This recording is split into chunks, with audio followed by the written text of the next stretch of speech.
अस्सलाम वालेकुम नाज़रीन, मैं हूँ कुर्बान बलूच। आपके साथ सियासी सूरत-हाल पे डिस्कस होती रहती है और गपशप भी होती रहती है। कौमी असेंबली के इश्यूज़ हों, मुल्क के मुआशी इश्यूज़ हों, वाटर इश्यूज़ हों, मुख्तलिफ इश्यूज़ पे अपने ख़यालात का इज़हार करते रहते हैं। लेकिन आज हम कुछ मुख्तलिफ कर रहे हैं। वो मुख्तलिफ ये कर रही हैं कि आज हमारे साथ एक सक्सेस स्टोरी है। 17 साल की एक लड़की बच्ची इस्लामाबाद में इतना गिरो कर गई है कि वो एक बड़ी सियासी जमात की लिए पॉलिटिकल एनालिस्ट है। उसके साथ साथ 14 साल की उम्र में उसने दी नेशन अखबार में एक पार्टी का मैनिफेस्टो लिखा और उसके बाद 11 साल की एज में पोस्ट तालिबान के हवाले से, मलाला के हवाले से उसने सवात के इश्यूज पर आर्टिकल लिख डाला। अपनी एजुकेशन के एज में या एजुकेशन के प्रोसेस में वो मुस्तकिल पोजीशन होल्डर है और उसके साथ साथ बहुत सारी ऐसी चीज़ें जो बजाय कि मैं बात करूं आपको मिलवाती हैं मिशेल फातिमा सैयद से। मिशेल फातिमा ऐसे समझिए कि उसके साथ मेरे बेटी का भी रिश्ता है, लेकिन बड़ी बात यह है कि उसकी सक्सेस हमारे लिए, उसके ख़ानदान के लिए फ़ख्र की बात है। आइए मिलती हैं मिशेल से। मिशेल सलाम अलैकुम। अस्सलाम वालेकुम। क्या कर रही हो मिशेल? जी फ़िलहाल मैं इंटरनेशनल बैकलॉरिएट का डिप्लोमा प्रोग्राम कर रही हूँ, जो मैं 2015 से आईबी करती आ रही हूँ। और वो ए लेवल्स ओ लेवल्स का एक अल्टरनेट सिस्टम है which first started in Switzerland. उससे क्या मिले, उससे क्या होना क्या है, बिल्कुल। फ्यूचर जी में क्या होना है? जी। तो उससे एक्चुअली वो एक ऐसा प्रोग्राम है जो इतना वाइडली नोन पाकिस्तान में नहीं है। बाकी यूनिवर्सिटीज़ में इट्स वेरी वाइडली रिकग्नाइज्ड। और उसका सबसे बड़ा फ़ायदा ये है कि आईबी आपको एक ग्लोबल सिटीज़न बनाता है। जैसे मैं 2015 से, जब मैं 11 साल की थी, when I was 11 years old, मैं तब से उस प्रोग्राम की वजह से जर्मन सीख रही हूँ, विच आई लर्नड फॉर 5 ईयर्स। जिसके बाद मैंने गोएटे इंस्टीट्यूट का जर्मन लैंग्वेज एग्ज़ाम दिया और अब जो है मैं फ्रेंच सीख रही हूँ। So it's a very holistic approach. एक बहुत एनकम्पासिंग प्रोग्राम है जो बहुत फ्रेश है और I think more people should know about it. आप पहाड़ी बोलती हैं, आप सिंधी समझती हैं, उर्दू बोलती हैं, इंग्लिश आपके लिए टिप्स की बात है, राइटिंग में, बोलने में, ये बहुत सारी चीज़ें एट अ टाइम कैसे अचीव कर ली? आई थिंक इधर सबसे बड़ा कंट्रीब्यूशन जो जाता है वो मेरे घर में जो मुझे एनवायरनमेंट मिला। मैं बचपन से ऐसे लोगों में पली बड़ी हूँ जो एक बहुत डाइवर्सिफाइड जो है कम्युनिटी से आते हैं। मेरी जो मदर हैं, शी इज़ फ्रॉम मरी, वो पहाड़ी हैं। और मुझे बचपन से बाबा ने ये स्ट्रेस किया कि तुम पहाड़ी सीखो, तुम अपनी मादरी ज़बान सीखो। और तब से वो दिन और आज का दिन, my love for languages has just kept on growing. और बाबा के मतलब लैंग्वेज क्या? बाबा की लैंग्वेज सिंधी है, विच आई कैन कॉम्प्रिहेंड। मैं समझ सकती हूँ, पर अभी बोलने में कमज़ोर हूँ। अच्छा, जी। कमजोर इंग्लिश। इंग्लिश एक्चुअली बहुत बहुत सारी पाकिस्तानी बच्चियों के लिए कॉम्प्लेक्स चीज़ है, बहुत मुश्किल चीज़ है और उसी की वजह से बच्चे हमारे मात खा जाते हैं, आगे नहीं बढ़ पाते। आपने ऐसे कैसे क्या कर लिया कि आप सीखी? एक्चुअली मैं आपको बताऊँ, मैं इंग्लिश में इतनी वीक थी, आई वाज़ सो वीक कि कोई इंग्लिश गाना लगता था तो मुझे समझ नहीं आती थी। फिर मैं 4th ग्रेड में थी, तो मेरी जो दोस्तें थीं वो इंग्लिश गानों के बारे में बात करती थीं और ये, तो मैं बहुत लेफ़्ट आउट फ़ील करती थी। मैं कहती थी ये एक दुनिया है जिसके बारे में मुझे पता ही नहीं है। तो हुआ ऐसे कि एक बार मैं बीकन हाउस से मैंने प्राइमरी किया, तो बाबा मुझे स्कूल लेने आए। तो वापसी पे बाबा ने मुझसे पूछा कि what did you do at school today? तो मैंने कहा बाबा आई डिडंट डिड एनीथिंग।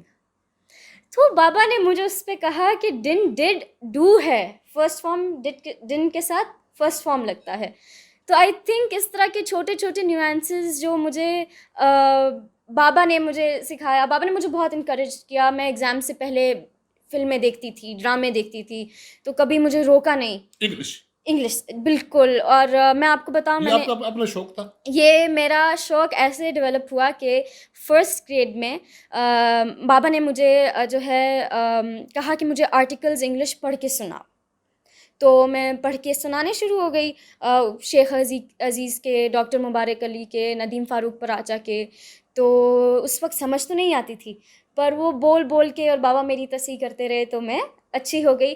पर इधर आइड लाइक टू रीइटरेट कि सबसे बड़ा फैक्टर मेरी इंग्लिश या कोई भी ज़ुबान सीखने में वहाँ का म्यूज़िक रहा है अच्छा, और वहाँ ओके। का पॉप कल्चर रहा है। मैंने इंग्लिश सीखी ही एक बैंड की वजह से, व्हिच आई वाज़ वो फॉलोइंग। इतनी मददगार है? जी, बिल्कुल, बिल्कुल। इनफैक्ट मैं अब कोरियन भी कॉम्प्रिहेंड कर लेती हूँ और कोई जैसे अगर कोई कोरियन बोल रहा होगा तो मैं बता सकती हूँ कि वो किस चीज़ के बारे में कन्वर्सेशन है। तो उसके बारे में आई रिमेंबर कि एक मूवी है पैरासाइट, एक साउथ कोरियन फ़िल्म है। तो it's an Oscar award winning movie. तो उसमें उसके डायरेक्टर ने अपनी ऑस्कर स्पीच में कहा था कि अगर आप उस सबटाइटल के 1 इंच के प्रेजुडिस को ओवरकम करेंगे, तो आपको एहसास होगा कि उससे आगे भी एक दुनिया है। आपकी एज में या इस मॉडर्न एज में बच्चे या बच्चियां, उनका पॉलिटिकल एफिलिएशन या पॉलिटिकल इंटरेस्ट बहुत कम होता है। आप एक बड़ी पार्टी की के लिए पॉलिटिकल एनालिस्ट हैं, और एक मेरे ख्याल में आप जिक्र कर रही थी कि एक और इदारे के लिए भी आप एज अ पॉलिटिकल या फाइनेंशियल एनालिस्ट हैं। ये बहुत सारी चीज़ें इकट्ठे कैसे कर लेती हैं आप? ये मैं आपको बताऊँ, एक तो मल्टीटास्किंग मुझे हमेशा से बहुत अच्छा लगता है। गाने सुनना, इधर मल्टीटास्किंग, कुछ लिखना, एट अ टाइम इधर बहुत किसी से सारी चीज़ें बात, करना। जी, मुझे I think that gives me a rush, an adrenaline rush.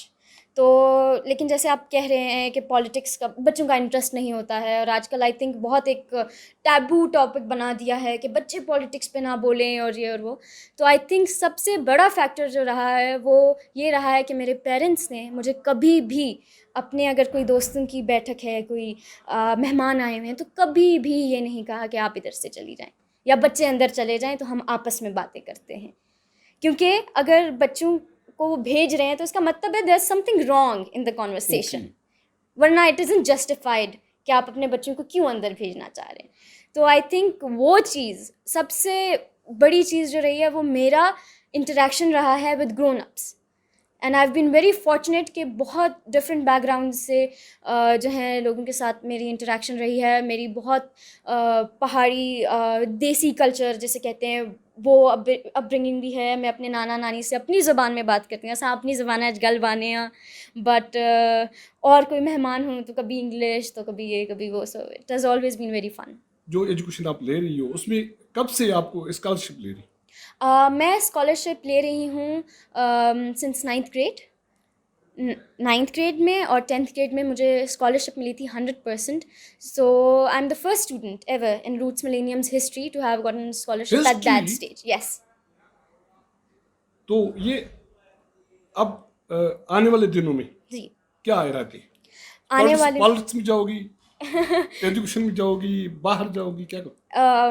मेरा आई थिंक पॉलिटिक्स की तरफ क्योंकि इतना लीनिंग है, and by politics I don't mean very conventional form जिसे लेते हैं। आई थिंक हमारी डेली इंटरेक्शंस, किस दोस्त से मिलने जाना है, किस दोस्त से किस तरह बात करनी है, एक दिन इधर नहीं जाना, एक दिन ये काम नहीं करना। I think every decision in a way is political. I think politics is the art of decision making.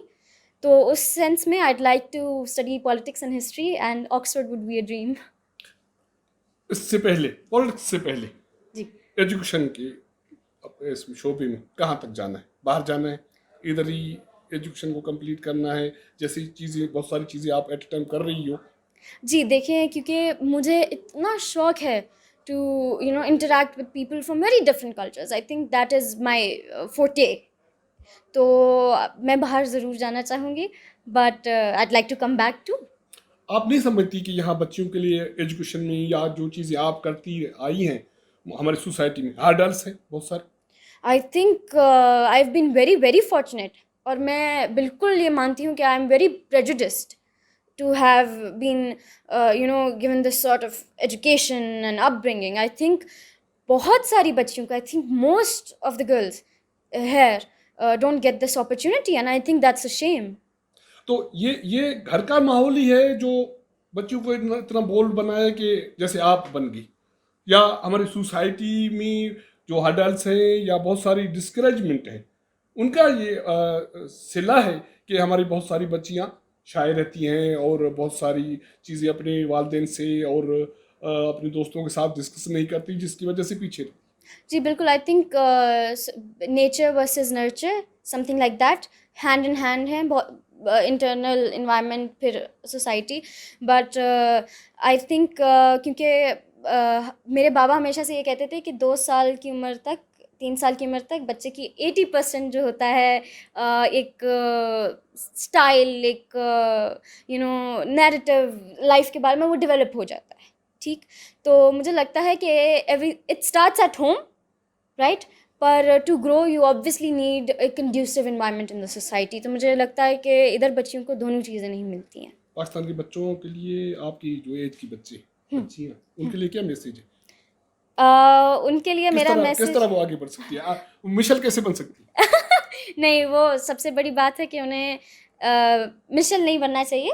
वो जो खुद हैं उन्हें वो रियलाइज़ करना चाहिए और वो एक्सप्लोर करना चाहिए। सबसे बड़ी चीज़ तो अपने आप को एज इंडिविजुअल जो है एक्सेप्ट करना है, to not be a part of the crowd but to stand out. I think बोलना, to speak is the most important thing, क्योंकि एक कॉमन परसेप्शन है कि चुप रहते हैं तो ऑब्जर्व ज़्यादा करना चाहिए। I think that's very good, but I think at a point when you feel कि अब you need to take a stand, you have to do that, no matter कि अगर you are sitting in between 60-year-olds who've done those things all their lives, because I think a fresh perspective is always needed.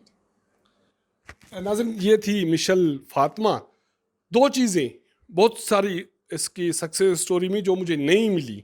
Pakistan में बहुत सारी बच्चियाँ होंगी, उसकी success stories होगी, मुझे मिशेल मिल गई। और वो ये कि सिर्फ हमारे पास एक तासुर है कि सीखने के लिए सिर्फ सुनना चाहिए, लेकिन मिशेल कहती है कि नहीं, सुनने के साथ बोलना भी चाहिए। और दूसरी बात ये कि हर कोई मिशेल क्यों बने, हर कोई मलाला क्यों बने, हर किसी का अपना एक कद होना चाहिए, अपनी शनाख्त होनी चाहिए और अपने पाँव पे खड़ा होके उसको सक्सेस स्टोरी बनना चाहिए। तो आज ये थी हमारी मिशेल के साथ सक्सेस स्टोरी। आइंदा भी कोशिश करेंगे कि ऐसे किरदार आपके साथ मुतारफ़ कराते रहें। आपके साथ मुलाकात करेंगे अगले प्रोग्राम में। तब तक इजाज़त दीजिएगा। अल्लाह हाफ़िज़।